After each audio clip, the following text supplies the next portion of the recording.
হবে যদি আমাদের এই বিশ্ব অর্থনীতি, যার ওপর আমরা সবাই নির্ভর করি, সেটা আসলে একটা ভঙ্গুর ভিত্তির উপর দাঁড়িয়ে থাকে? কি হবে যদি এর ভেতরে একটা টাইম বোম লুকানো থাকে, যেটা যে কোনো মুহূর্তে ফেটে যেতে পারে? বাইরে থেকে দেখলে তো মনে হয় আমাদের বিশ্ব অর্থনীতি একটা বিশাল শক্তিশালী ইঞ্জিনে চলছে। এই যে আকাশ ছোঁয়া বিল্ডিং, ব্যস্ত রাস্তাঘাট, এসবই তো আমাদের উন্নতি আর অগ্রগতির গল্প শোনায়। কিন্তু এই গল্পের আড়ালে একটা অন্য সত্যিও লুকিয়ে আছে। আর সেই সত্যিটা হলো, এই বিশাল ইঞ্জিনের জ্বালানি হলো ঋণ। আর সমস্যাটা হলো, সেই জ্বালানি ট্যাঙ্কটা এখন কানায় কানায় ভরে উপচে পড়ছে। ভাবছেন সমস্যাটা ঠিক কতটা বড়? তাহলে শুনুন, সারা বিশ্বের মোট ঋণের পরিমাণ, মানে সরকারি আর বেসরকারি সব মিলিয়ে পুরো বিশ্ব অর্থনীতির মোট মূল্যের ৩.৫ গুণ। সহজ করে বললে, পৃথিবীতে যা কিছু আছে, যা কিছু তৈরি হয়, তার সব কিছুর চেয়ে আমাদের দেনার পরিমাণ অনেক অনেক বেশি। আমরা আসলে দেনার এমন এক পাহাড়ে বসে আছি, যা আমাদের নিজেদের তৈরি করার সব কিছুর চেয়েও বড়। আর এই অঞ্চম ঋণের বোঝা দেশগুলোকে এমন এক জায়গায় এনে দাঁড় করিয়েছে, যা এক কথায় অসম্ভব।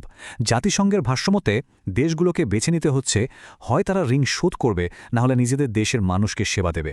মানে হয় পাওনাদারদের টাকা মেটাবে, নয়তো দেশের মানুষের স্বাস্থ্য, শিক্ষা আর ভবিষ্যতের দিকে নজর দেবে। দুটো একসাথে করা প্রায় অসম্ভব হয়ে দাঁড়িয়েছে। কিন্তু প্রশ্ন হল, আমরা এই অবস্থায় এলাম কিভাবে? এত এত ঋণ, এই ঋণের পাহাড় তৈরি হলো কোথা থেকে? এর উত্তরটা কিন্তু লুকিয়ে আছে আমাদের টাকা তৈরির সিস্টেমের মধ্যেই। চলুন সেই সিস্টেমটা একটু কাছ থেকে দেখা যাক। আমরা যে টাকা ব্যবহার করি, সেটা আসলে আসে কোত্থেকে? বেশিরভাগ মানুষ যা ভাবেন, উত্তরটা কিন্তু তার থেকে বেশ অন্যরকম। ভাবা যায়, আমাদের অর্থনীতিতে যে টাকা ঘুরছে তার মাত্র ৩% হল সেই টাকা যা কেন্দ্রীয় ব্যাংক ছাপায়, মানে আসল নোট আর কয়েন। তাহলে বাকি ৯৭% কি? ওই ৯৭% টাকাই হল বাণিজ্যিক ব্যাংকগুলোর তৈরি করা ডিজিটাল টাকা।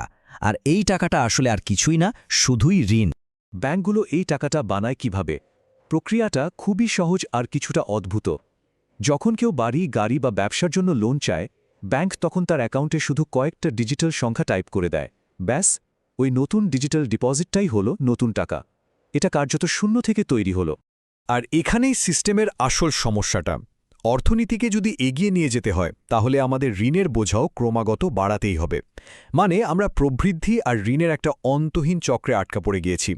একটাকে ছাড়া অন্যটা চলতে পারে না। কিন্তু এই যে ঋণের খেলাটা চলছে, এটা কি সবার জন্য সমান, নাকি এটা আসলে একটা সাজানো খেলা, যেখানে বিশ্বমঞ্চে কেউ জেতে আর কেউ প্রতিনিয়ত হারে?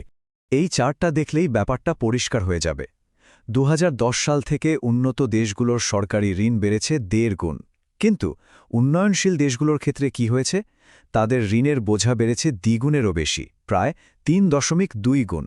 মানে বোঝাটা শুধু বাড়ছেই না, এটা পড়ছে সবচেয়ে দুর্বল কাঁধগুলোর উপরেই। এখন প্রশ্ন হলো, এই ঋণগুলো দেয় কারা? একদিকে আছে IMF এবং বিশ্বব্যাংকের মতো বড় বড় আন্তর্জাতিক প্রতিষ্ঠান। আর অন্যদিকে আছে প্রাইভেট বন্ড হোল্ডাররা। এদের মধ্যে এমন কিছু শক্তিশালী ভালচার ফান্ড বা শকুন তহবিল আছে, যারা ঋণগ্রস্ত দেশগুলোকে আদালতে নিয়ে গিয়ে টাকা শোধ করতে বাধ্য করতে পারে, যেমনটা আমরা আর্জেন্টিনার ক্ষেত্রে দেখেছি।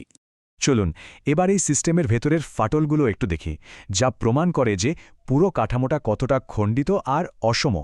এখানে একটা খুব গুরুত্বপূর্ণ বিষয় হল প্রেফার্ড ক্রেডিটর স্ট্যাটাস। এটা একটা অলিখিত নিয়ম। নিয়মটা হল, IMF এবং বিশ্বব্যাংকের মতো বড় প্রতিষ্ঠানগুলোকে সবার আগে তাদের টাকা ফেরত দিতে হবে, অন্য পাওনাদারদেরও আগে। আর ডেটা কিন্তু এই অলিখিত নিয়মটাকেই সত্যি প্রমাণ করে। এই চার্টে দেখুন, IMF বা অন্য বহুপাক্ষিক ব্যাংকগুলোর বকেয়ার হার ঋণাত্মক। তার মানে তারা শুধু যে তাদের সব টাকা ফেরত পায় তাই না, বরং সবার আগে পায়। আর তালিকার নিচের দিকে দেখুন, প্রাইভেট ব্যাংক আর বাণিজ্যিক পাওনাদাররা, যাদের টাকা ফেরত পাওয়ার ঝুঁকি অনেক বেশি। এর ফলে কি হয়? ঋণ শোধ করার জন্য একটা অদৃশ্য বরিশা বা পেকিং অর্ডার তৈরি হয়ে যায়। আর এই কারণে ঋণগ্রস্ত দেশগুলো তাদের অন্য সব দায়িত্বের চেয়ে এই শক্তিশালী বিশ্ব প্রতিষ্ঠানগুলোকে টাকা ফেরত দেওয়াকে অগ্রাধিকার দিতে বাধ্য হয়। জাতিসংঘের একটা রিপোর্টে ঠিক এই কথাই বলা হয়েছে, আন্তর্জাতিক আর্থিক কাঠামোর মধ্যেই অসমতা গেঁথে আছে। তার মানে এই যে ভারসাম্যহীনতা, এটা কোনো দুর্ঘটনা নয়, বরং এটা এই সিস্টেমেরই একটা অংশ।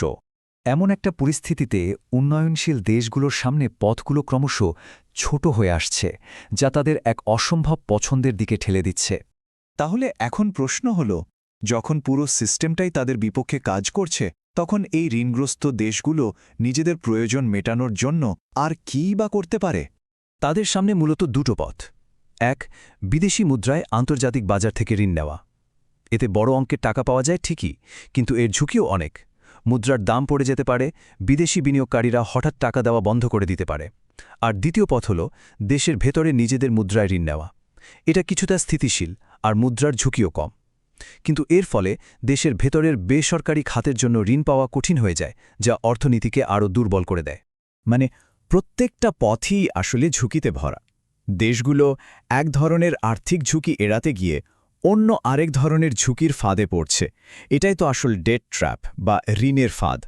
শেষ পর্যন্ত মূল সমস্যাটা ঋণ নিজেই।